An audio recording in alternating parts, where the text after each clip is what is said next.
The rise of the little horn in the previous episode left us standing at the edge of a cliff.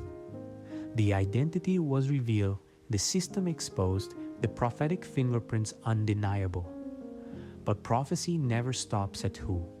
It always moves toward when. Because in Scripture, identity is only the first layer. The second layer, the one that reveals the true scale of the conflict, is time. Time is the signature of God. Time is the evidence that no human empire, no medieval institution, no political or religious force can manipulate what heaven has decreed. The identity reveals the actor. The timeline reveals the author. And now the prophetic clock begins to tick. The ancient prophet Daniel did not simply describe a power that would rise within the ruins of Rome. He also revealed how long that power would dominate. Not forever, not indefinitely. A set period, a measured period, a divinely calibrated window of history that could not be extended, shortened, delayed, or erased. The prophecy appears in Daniel 7:25, in the heart of the vision.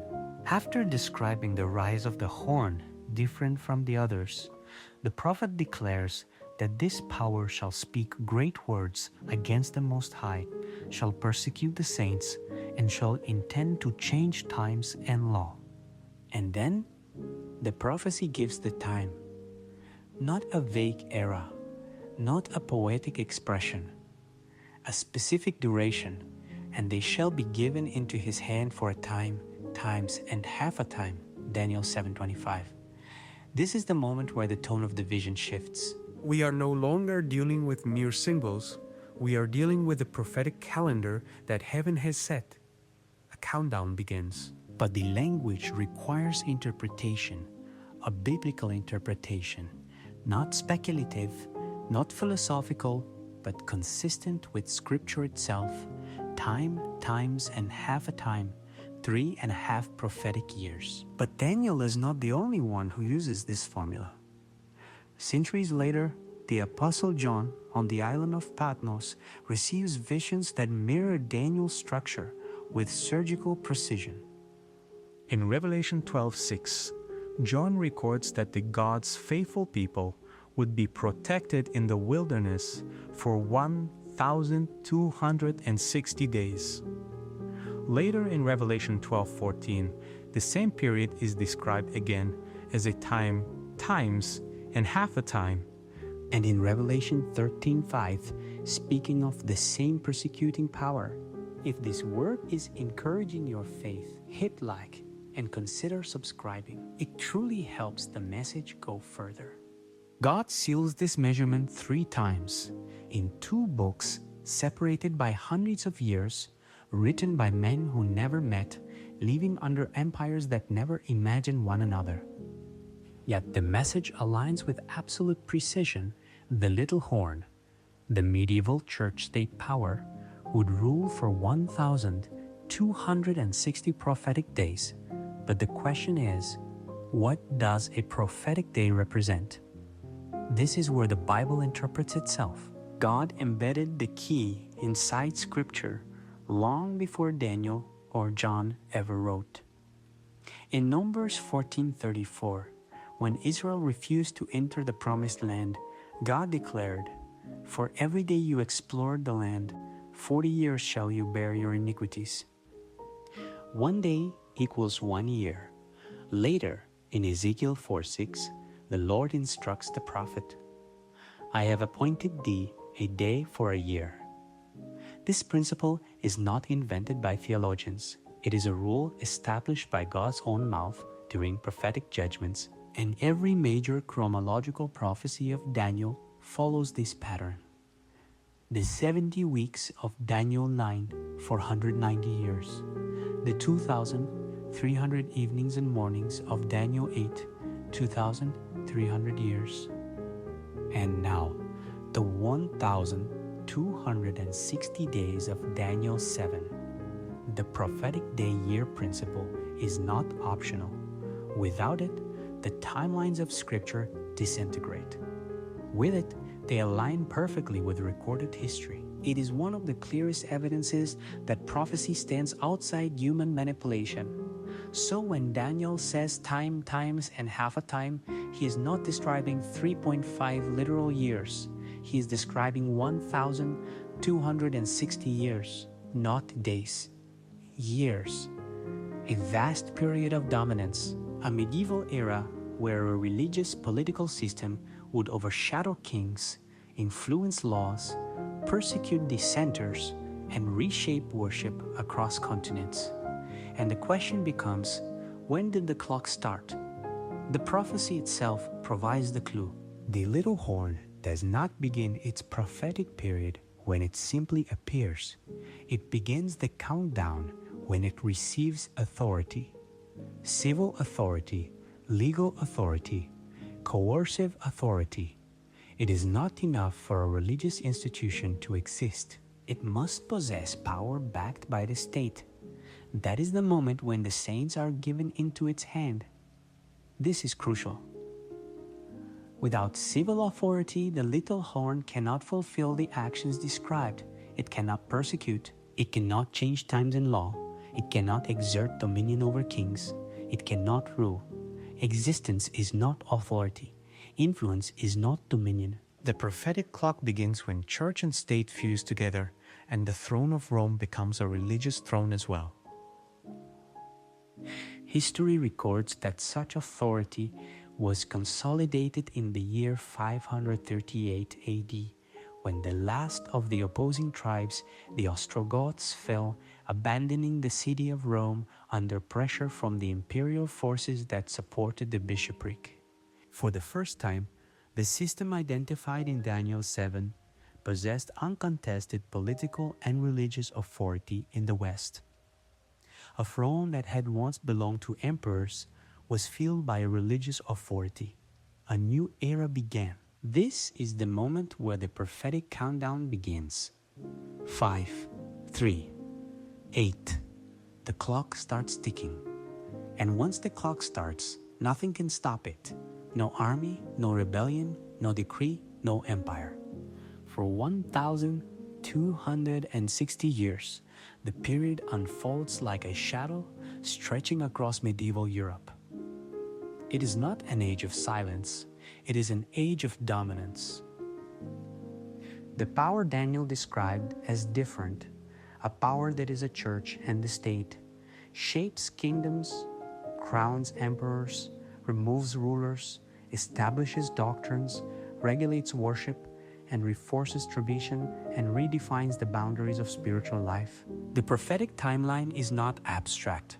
It is visible. It is measurable. It is carved into architecture, written into decrees, preserved in councils, and echoed in the testimonies of men and women who lived through those centuries. For over a millennium, Europe lived under a system that believed itself authorized to speak for God, legislate for nations, and guard truth by force if necessary. But prophecy did not predict the perpetual reign. It predicted an expiration date, a moment when the system's civil power would be shattered, a moment when the throne would lose its sword, a moment when the prophetic 1,260 years would end and end dramatically. And that moment would not come through internal reform, nor through gradual decline. It would come through an active war, a sudden blow, a precise strike at the heart of its civil authority, exactly at the end of the prophetic countdown from 538 AD. At 1,260 years, you arrive at 1798. The world did not know it, but prophecy did. Heaven had already set the date, and as the 18th century drew to a close, the world witnessed upheavals that shook the foundations of Europe. Revolutions erupted, thrones toppled, old regimes crumbled, and in the chaos, one military commander marched into Italy, entered Rome, and delivered the precise blow Daniel and John had foreseen more than 2,000 years earlier. This block is not the moment to describe the wound. This is the moment to understand the clock, because prophecy is not merely the story of rise and fall, it is the story of timing. It receives dominion when the last tribe collapses. It rules for 1,260 prophetic years. It loses its civil authority exactly on schedule. It suffers the wound foretold in Revelation 13. The timeline is not flexible. It is exact. And its precision is one of the greatest evidences that Scripture stands above history, above nations, above institutions, and above kings. The prophetic calendar is not written by the powerful, it is written by the Almighty.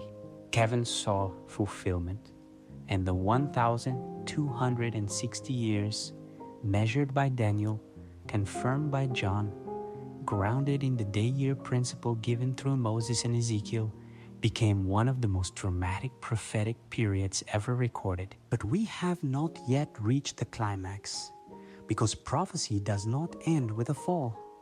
Prophecy points forward.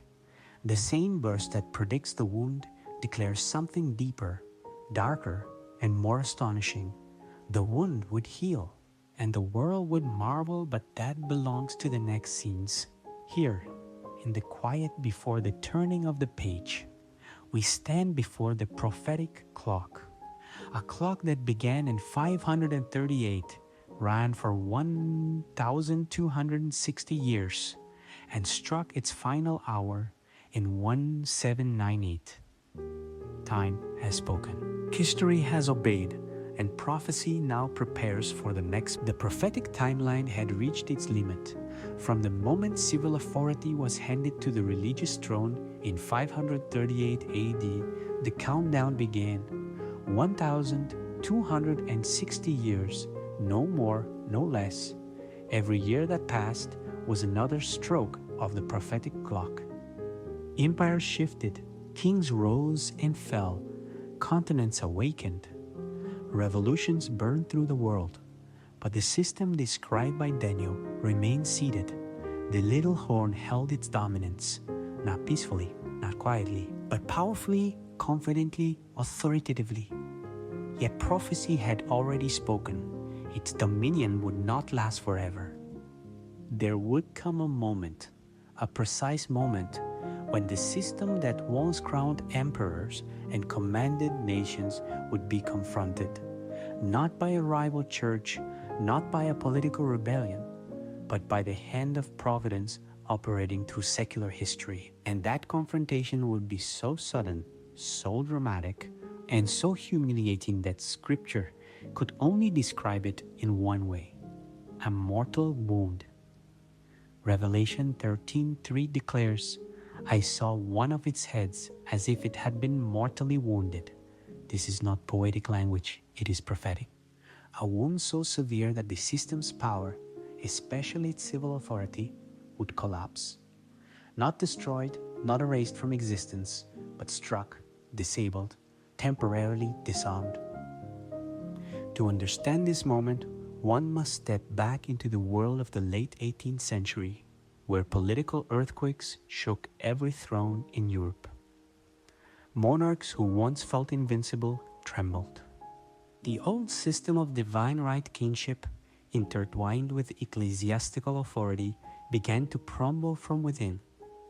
Something new was emerging, a world that no longer bowed simply because a crown or a mitre demanded obedience. And in the midst of the greatest political revolution Europe had ever seen, the prophecy moved toward fulfillment.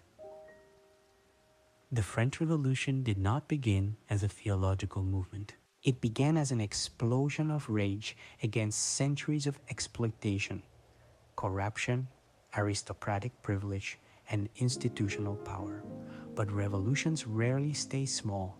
Once unleashed, they consume more than their original targets. The French people rose against their kings, and then against their priests, and then against anything that represented the old order. Within this furnace of revolt, an army was rising, a new force, disciplined, aggressive, unrestrained by tradition. driven by ideology, not monarchy. And from within that army emerged a commander whose name would shake the world, Napoleon Bonaparte. Ambitious, brilliant, unpredictable. His military genius allowed him to reshape Europe faster than any emperor before him. But Napoleon was not merely expanding territory, he was dismantling structures. Everywhere he marched, he tore apart the old alliances between church and state that had ruled Europe for over 1,000 years. And then came the prophetic year, 1798. The number stands at the crossroads of history like a monument, calculated not by historians, but by prophets, measured not by scholars, but by scripture. When the 1,260 years ended, something irreversible had to happen, and so it did. In early 1798, General Louis-Alexandre Berthier, one of Napoleon's most loyal commanders, marched into Rome. He did not come for negotiation. He did not come for diplomacy. He came with orders. Orders that meshed the prophecy with frightening precision.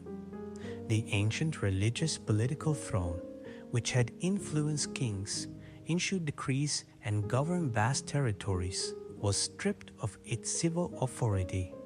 The head of the system was taken captive. The political structure that had endured for more than a millennium collapsed. A new republic was declared in Rome, one not under the authority of the church, but under the authority of a foreign power that neither feared nor respected its traditions. For the first time since 538 AD, the system held no civil sword, no political throne, no ability to enforce, no king aligned beneath it. A wound had been inflicted, not fatal to existence, but devastating to power. Revelation had foreseen this centuries earlier. The beast received a mortal wound. The world was stunned. Historians later wrote that the event marked the end of an era, the collapse of the old medieval church-state dominance. The prophetic 1,260 years ended exactly as Daniel and John had declared. No manipulation, no delay, no alteration. The heavenly clock struck its final hour in 1798, and the blow fell precisely on time. But prophecy never ends with a fall, because the same verse that declares the wound also declares something almost unbelievable. The wound would not remain fatal. Revelation 13:3 continues. Revelation 13:3 continues. And all the world wondered. The prophecy does not speak of a mere recovery.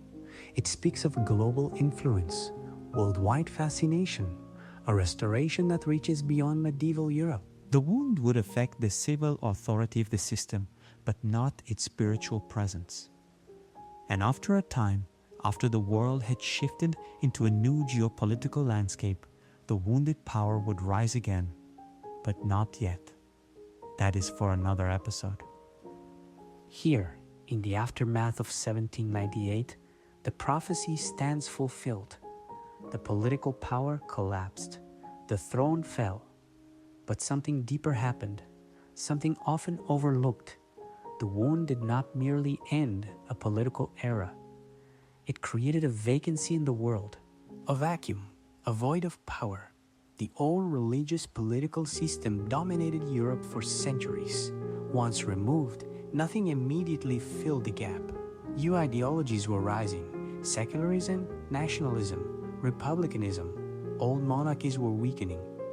The world was moving toward a new structure, one that Revelation 13 also predicts. But this episode is not about the future rise. It is about the wound itself, this surgical strike that ended the prophetic 1,260 years with terrifying accuracy. It's not necessary to identify the system by name here. Daniel did not name it. John did not name it. They described it with symbols, actions, timelines, and characteristics so specific that the identity becomes self-evident without explicit naming. In prophetic storytelling, suspense is more powerful than labels, and this episode must hold that suspense until the appointed moment. What matters is this: a religious political structure rose out of the ruins of Rome. It gained full civil authority in 538 AD. It dominated Europe for 1,260 years. It fulfilled the actions predicted by Daniel 7. And when the prophetic clock struck its final hour in 1798, its civil authority was shattered. This is the wound. But prophecy does not conclude with destruction. It concludes with restoration. A restoration so complete, so global, so influential that the world will stand in awe. The wound struck in 1798. The healing begins in the centuries that follow. But that story, the story of how a wounded power regains global influence, how the world comes to marvel, belongs to the next chapter. For now, we stand at the edge of the prophetic divide. Behind us lie 1,260 years of power, persecution, and dominance. Before us lies a future where the wound begins to close, slowly at first, then rapidly, until the world is once again shaped by a system the prophets saw long before history understood it: the rise, the reign, the wound. When the year 1798 passed into history, the world believed a chapter had closed forever. The system that had shaped kings, bent empires, and crowned rulers had been dethroned. The prophetic strike was devastating, public, humiliating, surgical. Civil authority was removed. A new republic declared. The old order shattered. Historians wrote that the medieval church-state model was dead, finished. Buried, but prophecy saw something different. Not an ending, but an interruption. Not death, but a wound. And Revelation declared it long before the armies of Napoleon marched into Rome.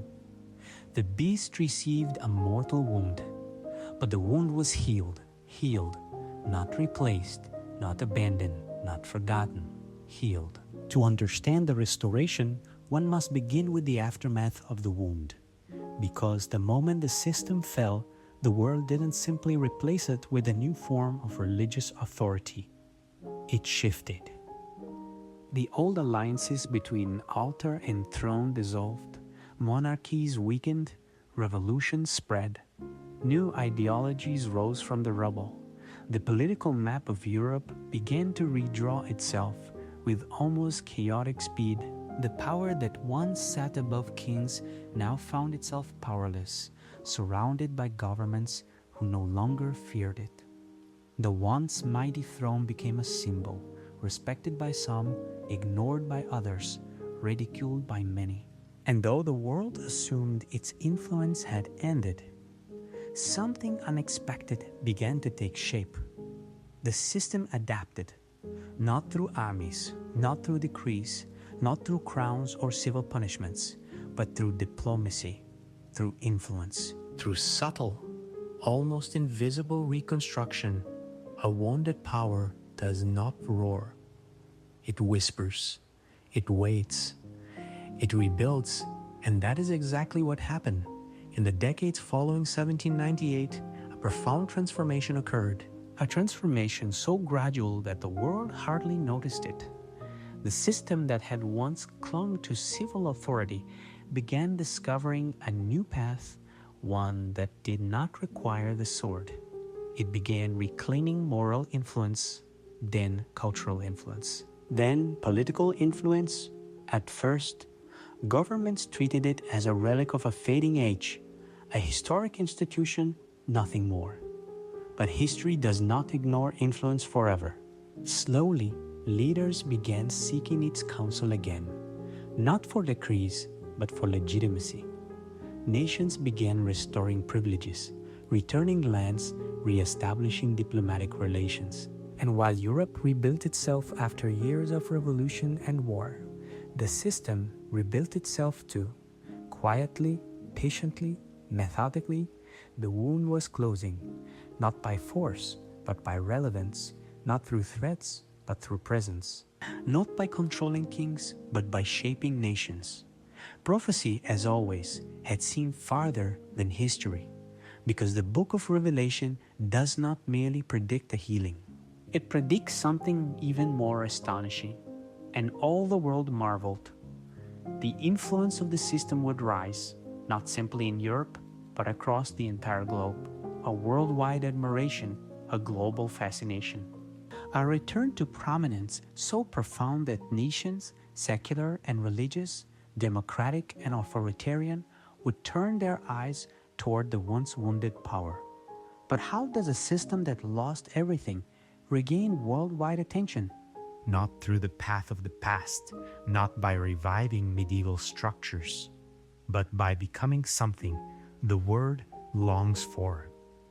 A voice of morality in an immoral age, a symbol of unity in a fractured world, a diplomatic giant in an era of conflict, a spiritual authority in a generation searching for meaning. The wound did not kill the system, it purified it in the eyes of the world. What once ruled with severity now appeared humble. What once commanded obedience now extended moral appeal. What once crowned emperors now shook hands with presidents. What once relied on civil power now gained something more dangerous: global sympathy. The world saw a wounded power struggling to survive and admired it, elevated it, welcomed it. Nations that once rebelled against its authority invited it back, not to rule but to advise, not to legislate but to represent. That shift is more than political, it is prophetic. Because the restoration described in Revelation is not the restoration of medieval dominance, it is the restoration of global influence, a kind of influence that reaches deeper than armies or kingdoms. Influence that shapes consciences, policies, cultures, and moral frameworks. Influence that becomes a worldwide power again, not by force, by admiration. But admiration is only the surface. Something deeper was happening beneath the global respect. The system that once held civil authority began negotiating again with governments, not for territory, but for status. Agreements were signed, diplomatic ties restored, treaties forged. Leaders from every corner of the earth began visiting the seat of the once wounded system. And slowly, a new prophetic reality emerged, a religious authority with international political relevance. The wound was healing. To understand the magnitude of this healing, consider what prophecy does not say. Scripture never predicted that every person would agree with the system, nor that its theology would convert the world. The prophecy speaks only of global wonder, fascination, attention, influence. A system once thought dead rises again, not as a medieval empire, but as a global moral voice. The world marvels, the nations listen, the leaders bow, not in worship but in respect. But the restoration is not merely diplomatic, it is prophetic. Because Revelation 13 reveals a second power, one that rises from a different part of the world, with different characteristics, a different origin, and a different mission. A power that would eventually form an alliance with the wounded system, strengthening it, empowering it, pushing it toward global influence once again. But that belongs to a different episode. For now, the focus remains on the healing itself. The wound of 1798 struck the political authority of the system. But wounds heal, and prophecy foresaw a complete restoration, one that would eventually prepare the world for a final crisis. That restoration did not come through coercion. It came through visibility, through public appearances, global speeches, international summits, diplomatic influence, moral authority, cultural admiration. The world, without realizing it, raised the wounded system higher than it had been even before the wound. Not by force, not by law, by consensus, This too was foreseen. The prophet saw a world united around a spiritual political figure, a world that looks to this power not only for guidance, but for solutions. A world in crisis, turning to the one voice that appears stable in a time of instability. The wound was healing, slowly at first, then rapidly. From 1870 onward, influence returned. From the mid-20th century onward, visibility exploded, and in the modern age, global adoration has become almost universal. Presidents, prime ministers, kings, United Nations leaders, celebrities, economics, environmental activists, humanitarian organizations, all look to the once wounded throne as a beacon of moral leadership. And yet, beneath the admiration, something prophetic stirs, because the system's healing is not merely symbolic. It is preparation. Preparation for a final moment of global unity and global deception. A moment when influence becomes authority and authority becomes enforcement. But that moment has not yet arrived. The wound is healed. The stage is set. The world is watching. In the next episode, the symbols will speak more directly. The identity will no longer hide behind veiled imagery. Daniel's vision will meet Revelation's interpretation. The empire of iron will meet the horn of arrogance. The beast wounded in Revelation will meet the power that assists its return. But here, at the end of this chapter, one truth stands unmistakably clear. The wound that struck in 1798 has been healed. The fallen power has risen again, and the world, exactly as prophecy predicted, marvels. The prophecy stage is built. The actors have taken their positions. The final act is approaching, and the system that once fell will soon stand at the center of the world once more.